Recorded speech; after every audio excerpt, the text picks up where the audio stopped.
નમસ્કાર, આપ સૌનું સ્વાગત છે શ્રદ્ધા સેતુ ચેનલ પર. કર્મ સિદ્ધાંતની આ શ્રેણીમાં આજે આપણે એક અત્યંત ઊંડો અને વિચાર કરવા જેવો પ્રશ્ન પૂછવાનો છે. તૈયાર છો ને? મોક્ષ ક્યારે મળે? ઘણા બધા લોકોને આ પ્રશ્ન થતો હશે, કેમ? મિત્રો, ઘણા લોકો માને છે કે જો આપણે કોઈ કર્મ જ ન કરીએ તો કદાચ જન્મ મરણના બંધનથી મુક્તિ મળી શકે. પરંતુ શું આ સાચું છે? ભગવદ્ ગીતા અને શાસ્ત્રોમાં સ્પષ્ટ કહેવામાં આવ્યું છે, માનવ જીવનમાં કર્મ કર્યા વગર જીવી જ શકાય તેમ નથી. પ્રશ્ન એ નથી કે કર્મ કરવું કે નહીં, પરંતુ એ છે કે કેવા ભાવથી કર્મ કરવું. કર્મના વિવિધ પ્રકાર છે, જેમ કે સ્વાર્થપૂર્ણ કરેલું કર્મ, સમાજ કલ્યાણ માટે કરાયેલું કર્મ અને સૌથી ઉચ્ચ નિષ્કામ કર્મ, જે ભગવાનને અર્પિત હોય છે. મિત્રો, આજે આપણે સમજશું આ વિવિધ પ્રકારના કર્મો કયા કયા છે અને કયા ભાવથી કરવા જોઈએ, જેથી આપણો રસ્તો જે છે જીવન એ મોક્ષ તરફ લઈ જાય. ચાલીએ આપણે સમજીએ કે કયું કર્મ આપણને બંધનમાં બાંધે છે અને કયું કર્મ આપણને મોક્ષ તરફ લઈ જાય છે. મિત્રો, ગયા એપિસોડ સુધીમાં આપણે સમજ્યા હતા કે તમે જે પણ કર્મ કરો છો માણસ તરીકે, એ બધા કર્મ તમને ફરીથી ફળ રૂપે પાછા મળે જ છે, કોઈ પણ રૂપે. આ જન્મમાં નહીં તો આવતા જન્મમાં. કર્મ કરવા માટે જ માણસ સ્વતંત્ર છે, એનું ફળ ભોગવવા માટે પરતંત્ર છે. તમે સાંભળ્યું જ હશે કે ગીતાનું એક મહાકાવ્ય છે કે કર્મણ્યેવાધિકારસ્તે મા ફલેષુ કદાચન. કર્મ કરવામાં તારો અધિકાર છે, પરંતુ ફળ ભોગવવામાં તારો અધિકાર નથી. તું કર્મ કર, પણ ફળની આશા રાખીશ નહીં. આ મહાકાવ્યનો અર્થ કરવામાં થોડી ગેરસમજૂતી થવાનો સંભવ છે. ભગવાન એવું નથી કહેતા કે તું કર્મ કર, પરંતુ ફળની આશા રાખીશ નહીં. તું આખો મહિનો નોકરી કર, પરંતુ પહેલી તારીખે પગાર માંગીશ નહીં અને લઈશ નહીં.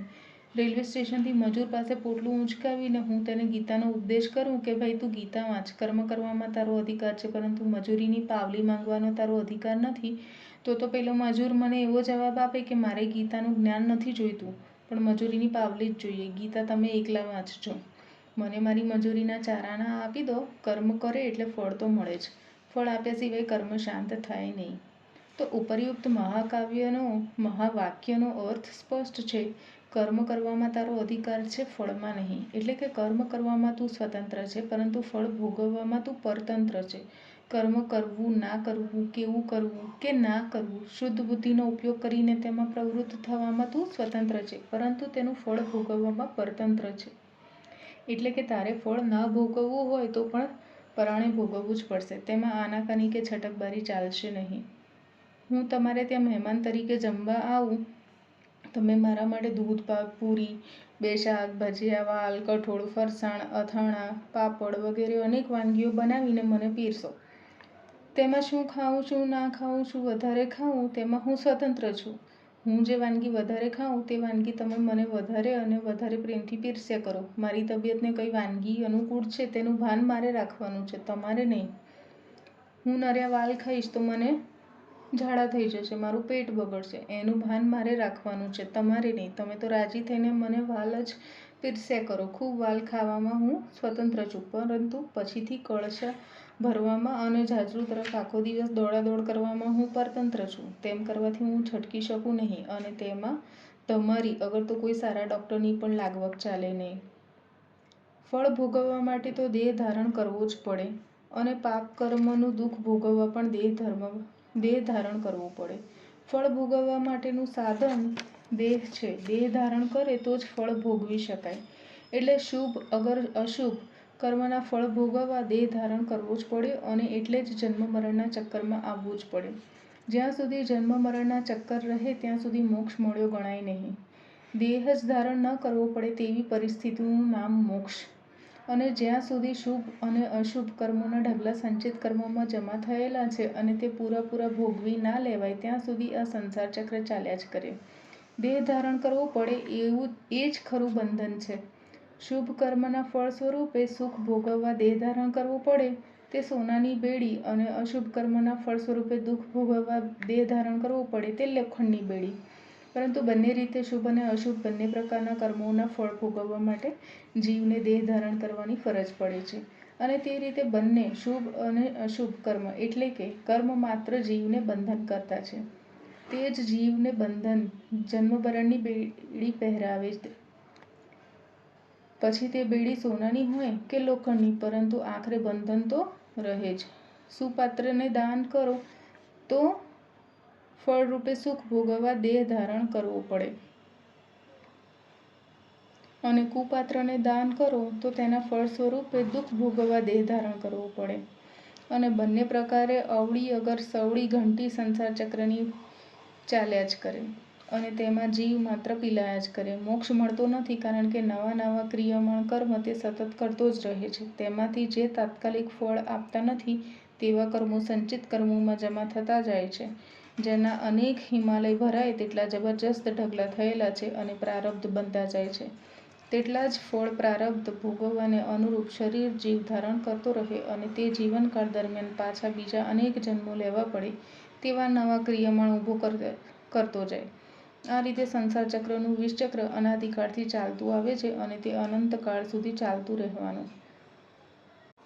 મહર્ષિ પતંજલિ કહે છે કે સતિ મૂલે તદ્વિપાકઃ જાતિઃ આયુઃ ભોગઃ, અર્થાત જ્યાં સુધી કર્મરૂપી મૂળ છે ત્યાં સુધી શરીરરૂપી વૃક્ષ ઉગવાનું, અને તેમાં જાતિ, આયુષ્ય અને ભોગરૂપી ફળ લાગવાના જ છે.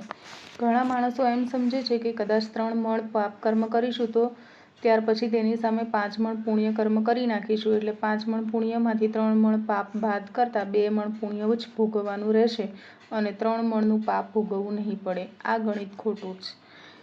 કર્મના કાયદામાં બાદબાકી થતી નથી, તેમાં સરવાળો કરવાનો હોય છે. તેમ 3 મણ પાપ કર્યો અને 5 મણ પુણ્ય કર્મ કરો તો તમારે 8 મણ કર્મના ફળ ભોગવવા જ પડે. 5 મણ પુણ્ય કર્મના ફળ સ્વરૂપે 5 મણ સુખ ભોગવવા દેહ ધારણ કરવો પડે, અને 3 મણ પાપ કર્મના ફળ રૂપે 3 મણ દુઃખ ભોગવવા પણ દેહ ધારણ કરવો પડે. એમ સરવાળો કરીને 8 મણ પાપ પુણ્યના ફળ સ્વરૂપે 8 મણ સુખ દુઃખ ભોગવવા દેહ ધારણ કરવો પડે. તો પછી મોક્ષ ક્યારે મળે? બધાને પ્રશ્ન થાય ને. માનવ માત્ર મોક્ષનો અધિકારી છે, અને માનવ શરીર મોક્ષ પ્રાપ્ત કરવા માટે જ મળ્યું છે. માનવ શરીર ધારણ કરીને મોક્ષ પ્રાપ્ત ના કરી લો તો પછી 84 લાખ યોનિમાં ફરીથી ભટકવાની દશા આવે. મનુષ્ય માત્ર દેહના બંધનમાંથી છૂટીને પરબ્રહ્મમાં લીન થવાને ધારે તો સમર્થ છે, અને સ્વતંત્ર પણ છે. કારણ કે તે પરાત્પર બ્રહ્મનો જ અંશ હોય તેમાં લીન થવાને, મોક્ષ પ્રાપ્ત કરવાને માટે તે સર્જાયો છે. પરંતુ જ્યાં સુધી તે પૂરેપૂરા પ્રારબ્ધ ભોગવી ના લે, અને પાછળના અનાદિકાળના અનેક જન્મ જન્માંતરના સંચિત કર્મના થયેલા અસંખ્ય જમા હિમાલયો ભરાય તેટલા કર્મના ઢગલાને આ જીવનકાળ દરમિયાન સાફ ના કરે, ભસ્મ ના કરે, ત્યાં સુધી તેને વારંવાર અનંતકાળ સુધી અનેક જન્મો, અનેક દેહ ધારણ કરવા જ પડે. ત્યાં સુધી તેને મોક્ષ મળે જ નહીં. તેને મોક્ષ મેળવવાની તીવ્ર ઈચ્છા થાય, અને તેને મોક્ષ મેળવવો જ હોય તો તેને તમામ સંચિત કર્મોનો ધ્વંસ કરવો પડે. તમામ સંચિત કર્મોને જ્ઞાનાગ્નિથી ભસ્મ કરવા પડે, અને ચાલુ જીવનના પ્રારબ્ધ કર્મોને પૂરેપૂરા ભોગવી લેવા પડે. આ જીવનકાળ દરમિયાન અત્યારથી જ તેણે નવા ક્રિયમાણ કર્મ એવી રીતે કરવા જોઈએ કે જે કર્તાની સાથે તરત જ ફળ આપીને શાંત થઈ જાય, અને તેથી કરીને તેમાંનું એક પણ ક્રિયમાણ કર્મ સંચિત કર્મોમાં જમા થાય નહીં, જેથી ભવિષ્યમાં તે સંચિત કર્મ પાકીને ફળ આપવા પ્રારબ્ધ રૂપે સામે આવીને ખડું થાય નહીં, અને તે ભોગવ્યા પછી પણ કોઈ દેહ ધારણ કરવો પડે નહીં. પરંતુ મુશ્કેલી એ છે કે જીવ ચાલુ જીવનકાળ દરમિયાન ભોગવવા પાત્ર થતા પ્રારબ્ધ કર્મો ભોગવતા એટલા નવા અસંખ્ય ક્રિયમાણ કર્મો કરે છે તે ભોગવવા બીજા અસંખ્ય જન્મો ધારણ કરવા પડે છે. એટલે આ વિષચક્રનો અંત જ આવતો નથી. એટલે પહેલાં તો આ જીવનકાળ દરમિયાન, હવે પછી તે જે ક્રિયમાણ કર્મો કરે તે એવી કુશળતાપૂર્વક કરે કે કર્મો કદાપી સંચિતમાં જમા થાય નહીં, અને તેથી ભવિષ્યમાં નવા દેહના બંધનમાં નાખે નહીં. બસ આવી કુશળતાપૂર્વક કર્મ કરવું તેનું જ નામ યોગ. એટલે ગીતામાં ભગવાને યોગની વ્યાખ્યા કરી છે કે યોગઃ કર્મસુ કૌશલમ. ક્રિયમાણ કર્મ ઉપર જણાવ્યા પ્રમાણે કુશળતાપૂર્વક કરે તેનું જ નામ યોગ છે. પરંતુ કોઈ કર્મ જ ના કરીએ તો? કોઈ દલીલ કરે કે હું જીવનકાળ દરમિયાન કોઈ કર્મ જ ના કરું તો પછી કર્મ સંચિત કર્મમાં જમા થવાનો સવાલ જ રહે નહીં, અને તેને પાકીને પ્રારબ્ધ રૂપે ભોગવવાનો પણ પ્રશ્ન આવે નહીં. તેથી તે ભોગવવા દેહ ધારણ કરવો પડે નહીં, એટલે આપોઆપ મોક્ષ થાય, અને દેહથી મુક્તિ થઈ જાય. આ દલીલ બરાબર નથી. માણસ કર્મ કર્યા સિવાય તો રહી શકે જ નહીં. ભગવાન ગીતામાં સ્પષ્ટ કહે છે કે કોઈ પણ માણસ એક ક્ષણ પણ કર્મ કર્યા વગર રહી શકતો નથી. તે કર્મ ના કરે તો તેની શરીર યાત્રા અટકી પડે. નાહવું, ધોવું, ખાવું, પીવું, ઉઠવું, બેસવું, બોલવું, સૂઈ જવું, અરે બાપરે કેટલું બધું, ઊંઘવું, જોવું, શ્વાસોચ્છ્વાસ લેવા, જીવન નિર્વાહ અને નોકરી ધંધો કરવો, શરીર સ્વાસ્થ્ય માટે કસરત વગેરે અનેક કાર્યો કરવા જ પડે છે. એટલે કર્મ તો જન્મથી મરણ સુધી કરવા જ પડે છે. પરંતુ ક્રિયમાણ કર્મ કરવામાં એણે એવી રીતે કુશળતાપૂર્વક કર્મો કરવા જોઈએ કે જેથી તે કર્મો તાત્કાલિક ફળ આપીને શાંત થઈ જાય અને તે સંચિત કર્મોમાં જમા થવા પામે નહીં. તો જ તે કર્મોને લાંબે ગાળે ભવિષ્યમાં પ્રારબ્ધ રૂપે ભોગવવા બીજું શરીર ધારણ ના કરવું પડે. માટે જ માણસે એવા ક્રિયમાણ કર્મો કરવા જોઈએ જેથી તે સંચિતમાં જમા થાય નહીં. તો કયા ક્રિયમાણ કર્મો સંચિતમાં જમા થતા નથી? ચાલો સમજીએ. અબુધ દશામાં કરેલા કર્મો, અભાન અવસ્થામાં કરેલા કર્મો, મનુષ્યેતર યોનિમાં કરેલા કર્મો, કર્તાપણાના અભિમાન સિવાય કરેલા કર્મો, સમષ્ટિના કલ્યાણ માટે કરેલા કર્મો અને નિષ્કામ કર્મો. ચાલો આ બધા કર્મોને આપણે વારાફરતી ડિટેલમાં સમજીએ.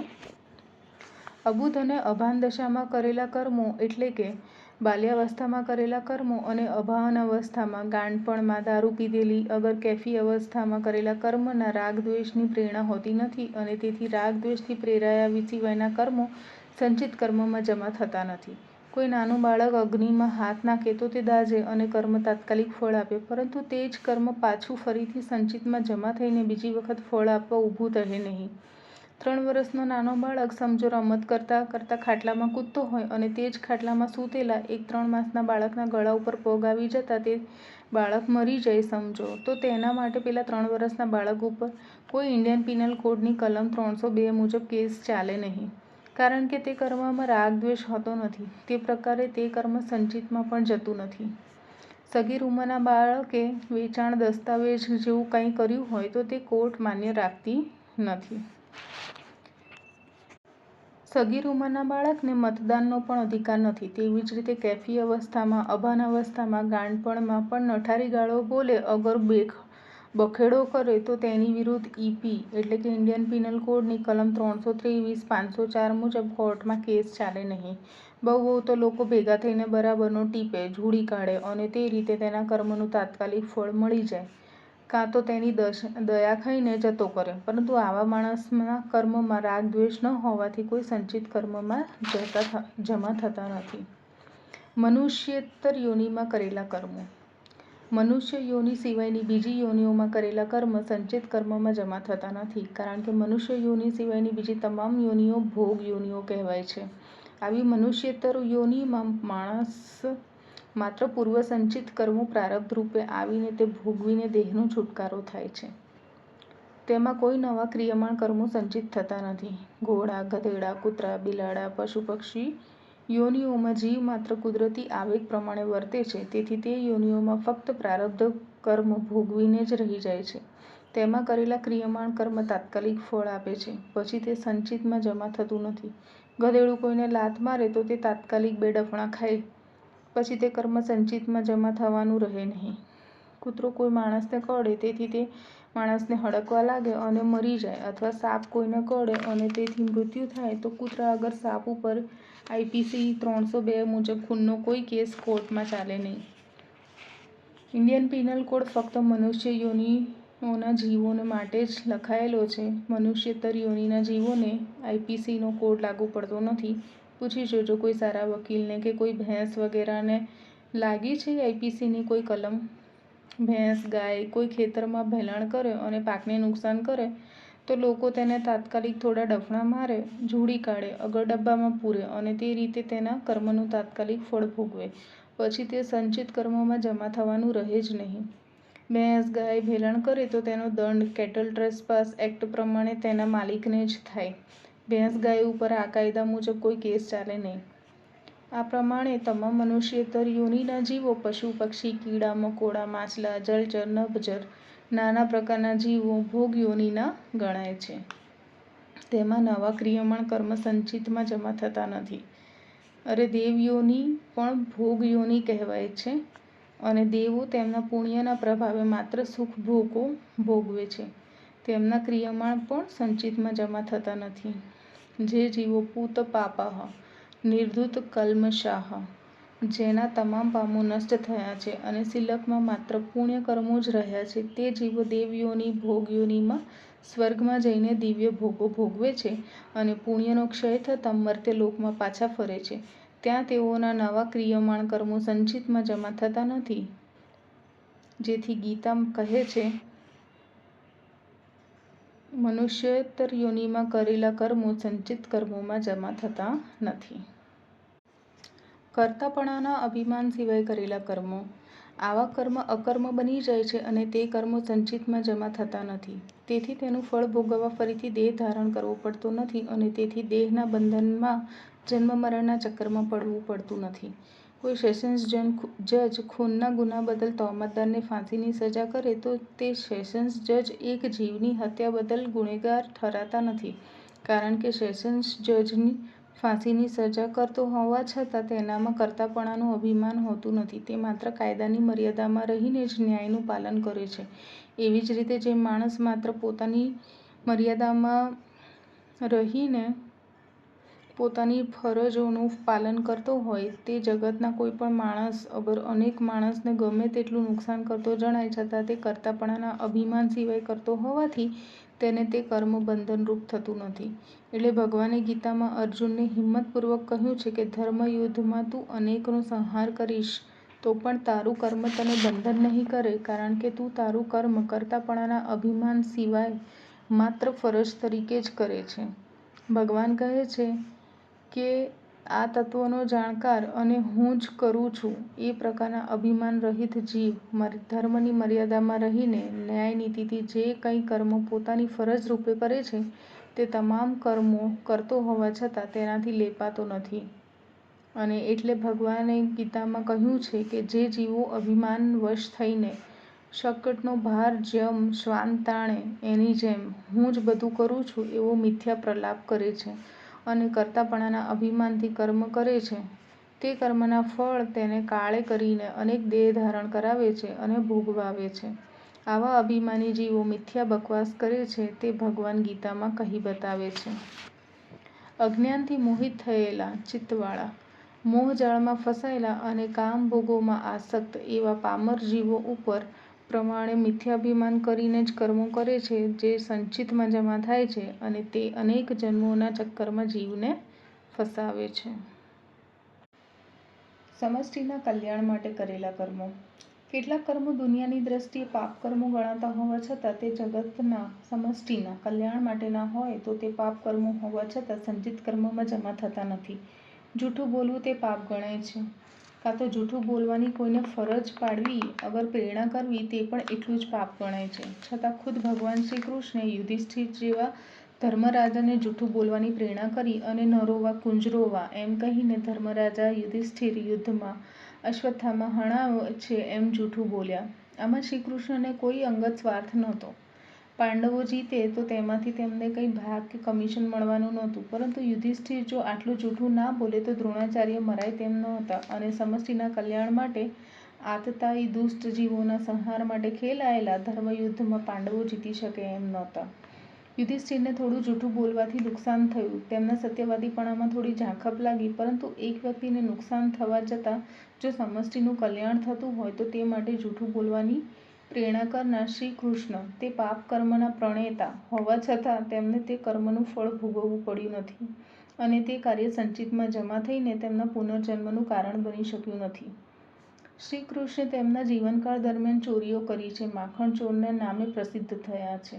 દિવ્ય મણિ તેમણે ચોરેલો અને જૂઠું પણ અનેકવાર બોલેલા, પરંતુ તેમના તમામ કર્મો સમષ્ટિના કલ્યાણ માટે અને જગતના ઉદ્ધાર માટે કરેલા હતા.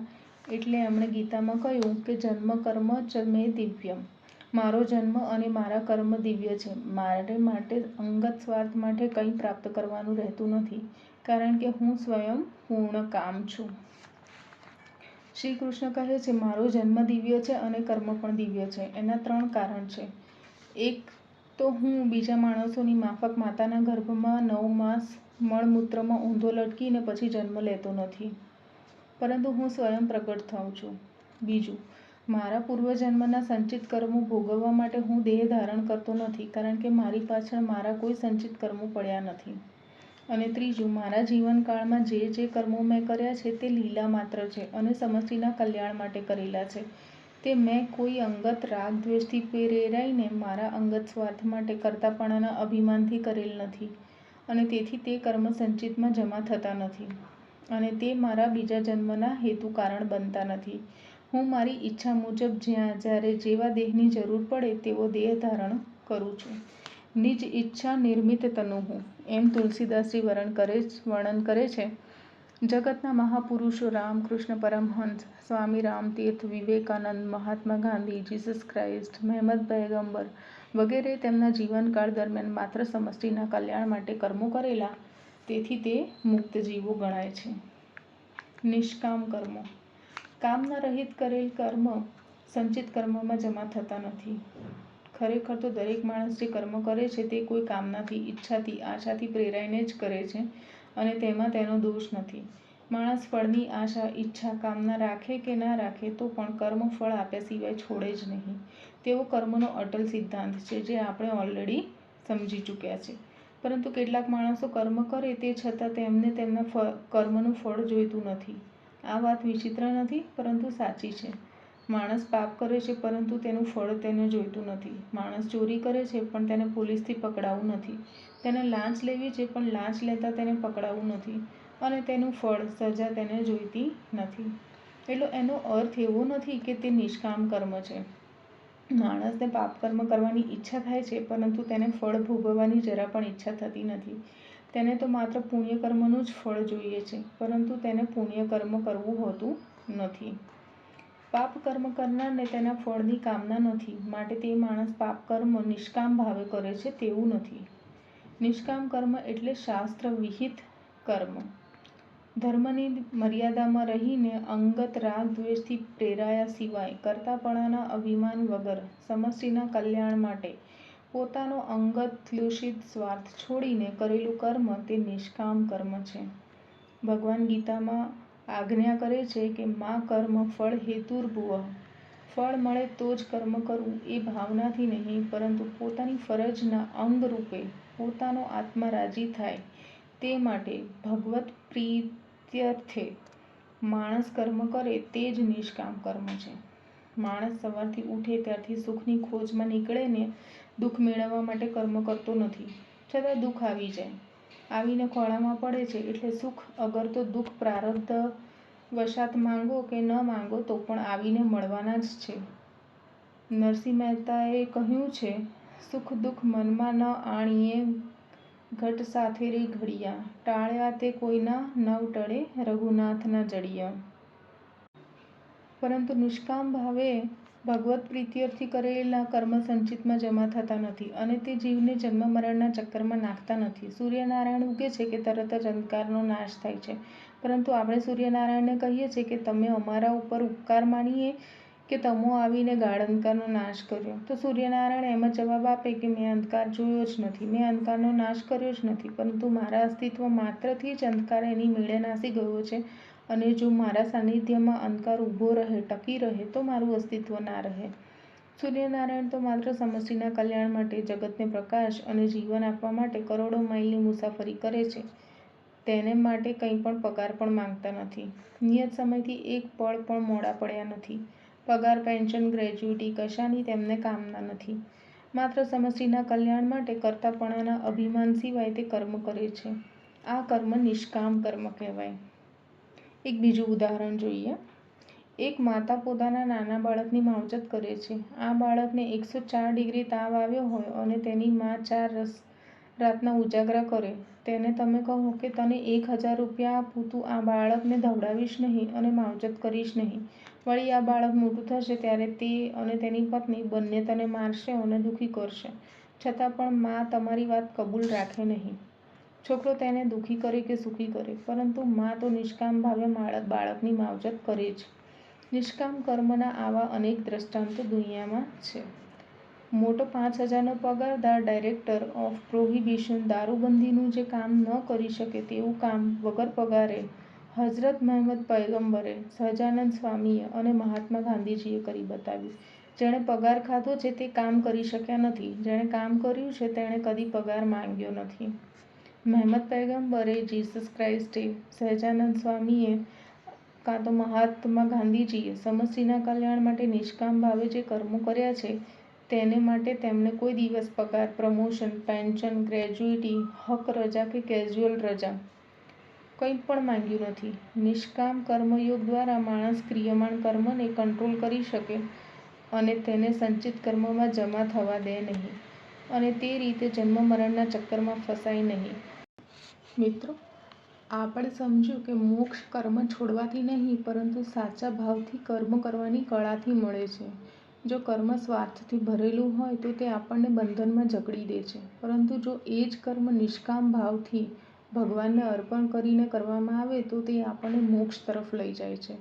શાસ્ત્રો કહે છે, કર્મ કરવું મનુષ્યનો ધર્મ છે અને નિષ્કામ ભાવ તેનો માર્ગ છે.